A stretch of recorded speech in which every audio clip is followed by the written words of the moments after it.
After more than a decade of love stories that defied centuries, heartbreaks that cut deeper than swords, battles that shaped history, and mysteries only time travel could create, Outlander is about to close its final chapter. This isn't just a TV show ending. It's the farewell to a journey we've lived alongside Jamie and Claire for 11 years. And trust me, this ending is going to shake every single fan to the core. Season 8 is already filmed, polished, and ready to hit us right in the heart. We're breaking down exactly what's waiting for us in the series finale, what happened in Season 7, the game-changing twists, and why this last ride might be the most emotional yet. When Outlander premiered, nobody could have predicted just how deeply it would connect with audiences. A historical romance? Sure. Some battles and politics? Probably. But what we actually got was a sprawling, time-bending epic that balanced war and peace, love and loss, magic and reality all in the same breath. It's been 11 years, 101 episodes, countless tears, and now, the final chapter. For many fans, it feels like Season 1 was just yesterday. That first moment Claire Randall touched the standing stones and was hurled back in time. That split second that started one of TV's most legendary romances. Now, here we are, ready to see where it all ends. The wait for Season 8 has been painfully long, especially after the way Season 7 left us hanging. Claire spent Season 7 being tested in ways we didn't think were possible anymore. After everything she survived, from witch trials to wars, she found herself accused of a murder she didn't commit, the death of Malva Christie and her unborn child. That trial was one of the most tense moments in recent Outlander history. Not because we thought Claire would be convicted, but because of how much trauma it dug back up. Every whisper in the courtroom, every side-eye from people she had once helped, it was a brutal reminder of how fragile her place in this world can be. Thankfully, she was released, but there was no time to breathe. She was thrown straight back into the chaos of the American Revolutionary War, reunited with Jamie right on the battlefield. Jamie's arc in Season 7 was just as punishing. He's fought in many wars before, but this one, the Battle of Monmouth, was different. With a sniper rifle in his hands, he took his place for the American cause, balancing military duty with his one non-negotiable priority, Claire's safety. Even after Claire was wounded in battle, he stayed by her side. The quiet moments between them during that time were some of the most intimate and vulnerable in the whole season. You could feel it. This wasn't just love anymore. This was survival together. And then came that moment. At the very end of Season 7, we hear it. A lullaby. Simple, haunting, familiar. Claire's lullaby. The one she used to sing to her daughter Faith, the daughter they believed had died in France. But the voice singing it wasn't hers. It belonged to a young girl named Fanny PCO. And in that instant, everything we thought we knew shifted. Faith's death has always been one of the heaviest emotional blows in Outlander. It shaped Claire and Jamie's grief for years, but hearing that song, it lit a spark of hope. Could Faith actually have survived? Sam Heughan admitted in an interview that even the cast was stunned when they read this twist. It's a huge moment for them to find out that their daughter potentially lived, and now they have this grandchild in their life. It was a shock for us as actors reading it and learning about it as it was for the characters. If the people who made the show were blindsided, you can imagine what it'll do to us watching it. Here's the question that's been eating at fans since that finale. If Faith lived, how? And why would nobody tell Jamie and Claire until now?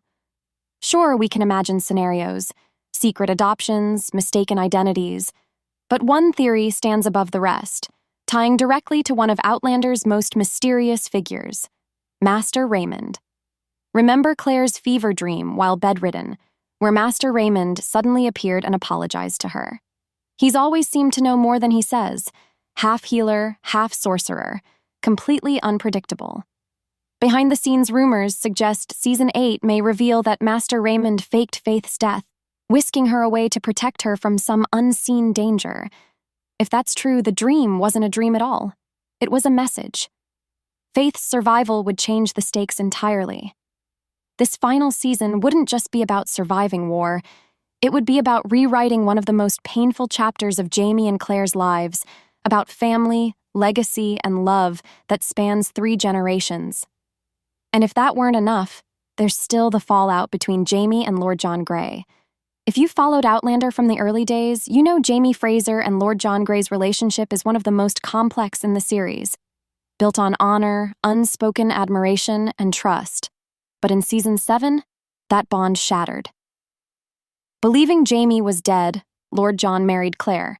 Whether for protection, love, or something in between, Jamie saw it as betrayal. And betrayals in Outlander don't just fade away. Rumors now suggest the only way this rift could heal is through Lord John's ultimate sacrifice, laying down his life for Jamie, a man who's loved Jamie for years, possibly dying for him. It's tragic and poetic, exactly the kind of gut punch the show delivers so well. Yet despite all the heartbreak, the cast promises hope in the ending.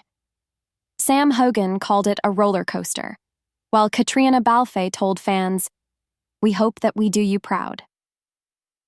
We know some cast members are locked in: Sam Heughan, Caitriona Balfe, Sophie Skelton, Richard Rankin, John Bell, Lauren Lyle, Caesar Domboy, while Tobias Menzies won't return. 3 newcomers will join: Kieran Bew as Captain Charles Cunningham, Frances Tomelty as Elizabeth Cunningham, and Carla Woodcock as Amaranthus Grey, tied to Lord John's family. Season 8 will adapt. Go tell the bees that I am gone with threads from Book 10, meaning even book readers will be in for surprises. The 15-second teaser alone wrecked fans. Jamie tells Claire, "And the day shall come that we do part. If my last words are not, 'I love you,' it's because I didn't have time." Online theories flew. Is it foreshadowing his death? A misdirect? Or just Jamie being Jamie? Whatever it means, it's clear Season 8 won't hold back. And though Outlander is ending, its world isn't. The prequel Blood of My Blood will explore the love stories of Jamie's parents in 17th century Scotland and Claire's parents during World War I. We'll see younger versions of familiar faces like Dougal and Colin Mackenzie, Ned Gowan, Lord Lovat, and Jocasta Cameron. It releases August 25, 2025. Back in the main story, Jamie and Claire return to the Ridge, but it's no longer a safe haven. Whispers follow them, rumors of British troop movement grow. One evening, a lone rider delivers a letter sealed with the crest of an old Scottish ally Jamie thought dead. "They are coming. The blood of the Highlands will be tested." Claire knows it's personal, a betrayal in the family line that could shatter the Ridge's unity. Meanwhile, young Ian is torn between his Mohawk family and his blood family. The Mohawk elders want him as a leader, but Jamie needs him too. By the river, Ian confides in Claire. She doesn't tell him which path to choose, only says, "You can't be both things at once, Ian. But you can honor both.